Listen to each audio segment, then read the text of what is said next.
This is a picture of the president taken a few days ago when he was officially opening Highlands Park shopping mall. Apparently, as part of the PR, they had the president walk into Pick n Pay and buy his own groceries. But clearly someone messed up and put up the real prices of things and not the PR prices. Do price ufi? Kana uti do price Highlands?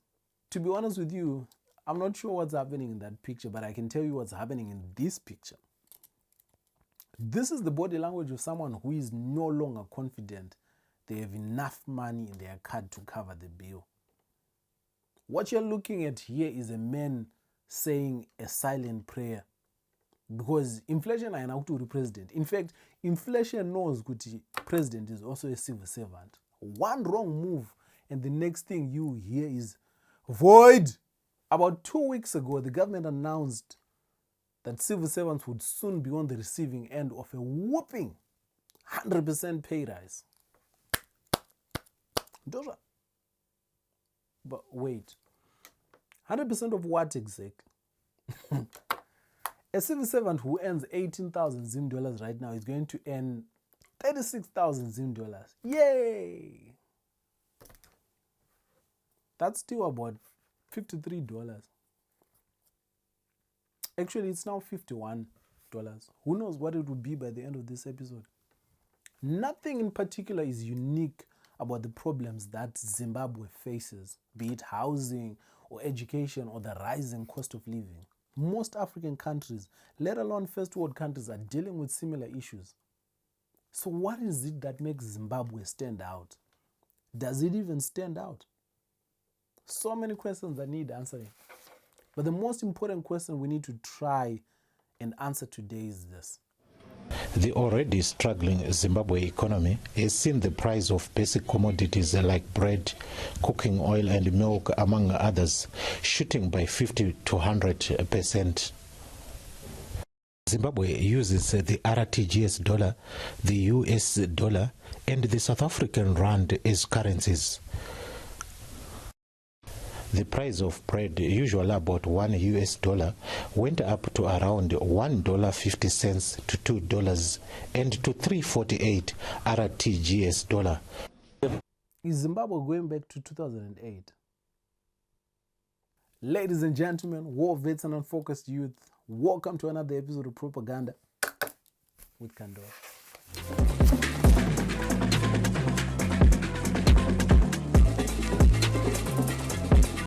What Zimbabwe is experiencing is a cumulative breakdown. Living standards, life expectancy, production have all plummeted. And Zimbabwe's case stands out because this is not the first time we're experiencing this, nor is it the second or third. Our leaders, it seems, don't like learning from their mistakes. Mistakes.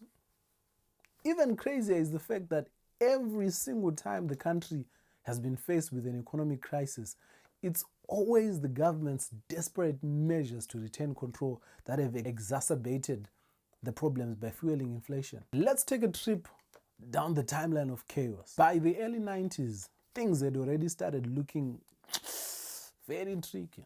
The population was growing and so was unemployment. Corruption was there, but not like what we have now. Early 80s corruption was still in research and development, still stretching its legs because somehow our leaders had already figured out that dedicating oneself to a life of corruption was more of a marathon and not a sprint. As a way of getting ahead of these upcoming problems, in 1991, the Zimbabwean government adopted the IMF-funded Economic Structural Adjustment Program, better known as ISAP. Kazina chingoni ngwe esabu kana kuti yakapera esabu muchagara zvakanaka pano zvinhu zvichingokwira zvichingonetsa yakataresabu ikakotenderedza vanhu musoro tobva kwauyeka angoti angoti Zvinokwazokuera yonasa iyi iperi yawai wati mavara yatotototo iyana anombotofunga. ISAP was designed to address the structural crisis of the late 1980s, but it was a huge failure. Growth was poor, employment dwindled, many industrial firms, notably in textiles and footwear, closed. And the conditions in the communal areas deteriorated, and so did social services for the poor. The failure of ISAP was one of the major contributing factors to the disastrous populist measures that were adopted after 1997. In 1997, faced with a growing political opposition, ZANU-PF began to reward its allies, starting with a 4 billion Zim dollar payout to war veterans. You guys know what happened next. In January of 1998, Zimbabwean businesses raised the prices of basic commodity by close to 40%. Their argument then, as is the case now, was inflation. What followed was a series of seemingly spontaneous riots, and 7 people allegedly lost their lives in the violence and looting. To appease the masses, the government quickly announced price controls and blamed everything on white farmers who were supposedly trying to revenge against the planned land redistribution program. There's one thing that ZANU-PF would do, is to blame someone. Anyone. In August of the same year, Robert Mugabe deployed 11,000 soldiers to back Kabila in the Congo Civil War.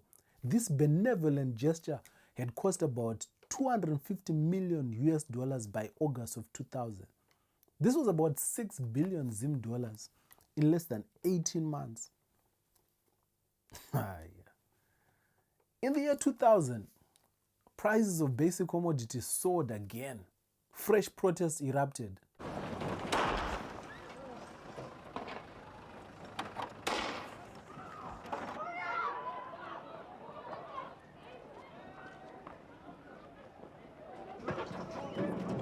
This is only a warning shot. It's actually a tip of an iceberg. More is to come. It's not that we are threatening, we are not prophets of doom, but this is the reality. People are tired, people are angry, so they've manifested their anger through spontaneous action. And it's not surprising to have it across the whole country. I don't know where I know that guy from, but he looks very familiar. I need you guys to remember that all this was happening at the same time as the land invasions, the constitutional referendum, and the parliamentary elections. That's the same year. By 2006, over 60% of the Zimbabwean population lived on less than $1 US per day. And it wasn't long before the central bank declared Zero's public enemy #1 and launched a slash on sight campaign.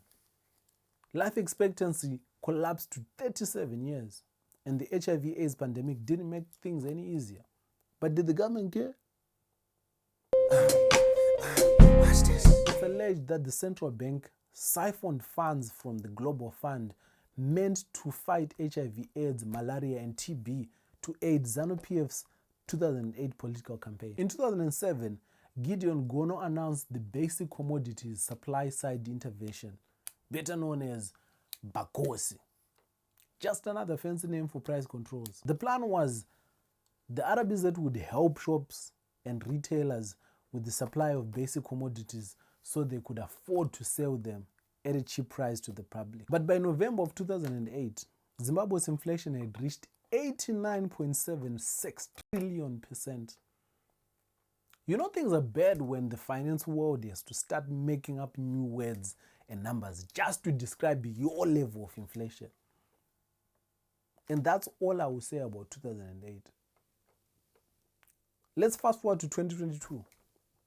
But then again, I don't need to tell you guys what's happening. You know what's happening.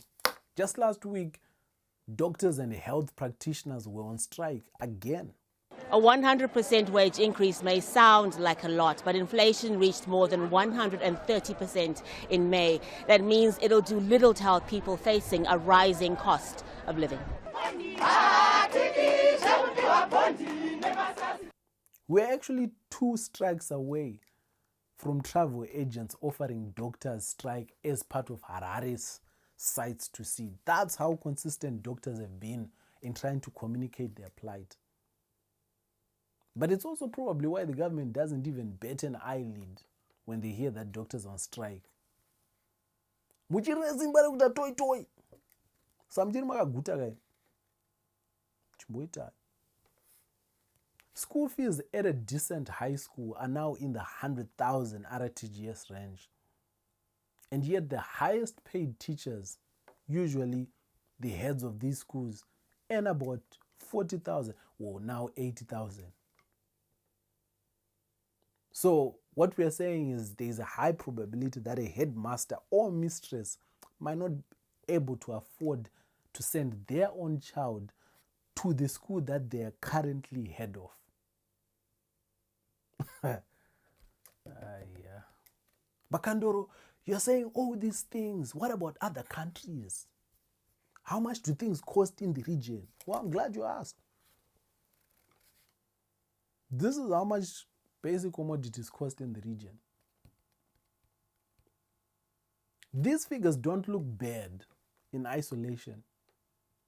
But when you add the minimum wage of each of these countries, you realize that Zimbabwe has by far the lowest minimum wage, and yet it has the highest prices for basic commodities. As untenable as the situation is, the question still remains. Is the economic crisis of 2022 similar to the crisis of 2008? Well, let's check.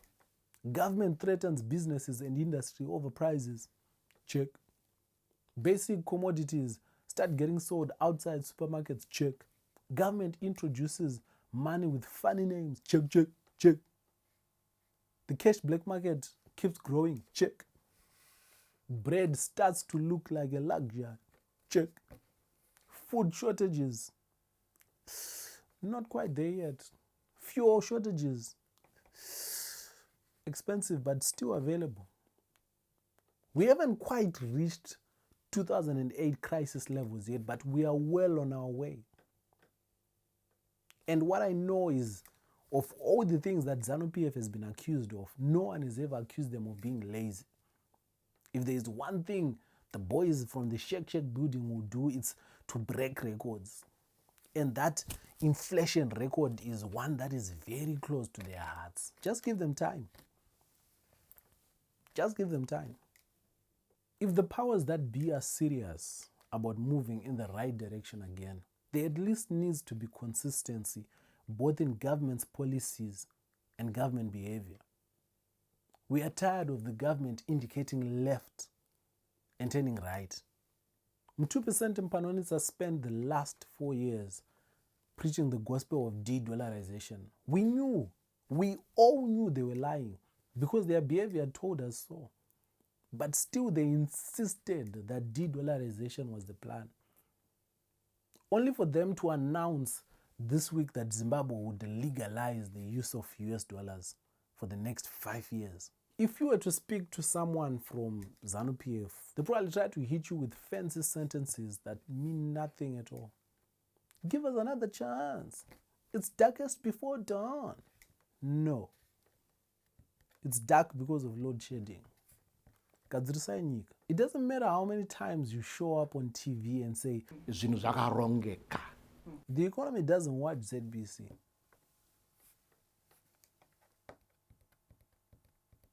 "2023 is coming." This has been another episode of Propaganda with Kandoro. Catch you guys next week.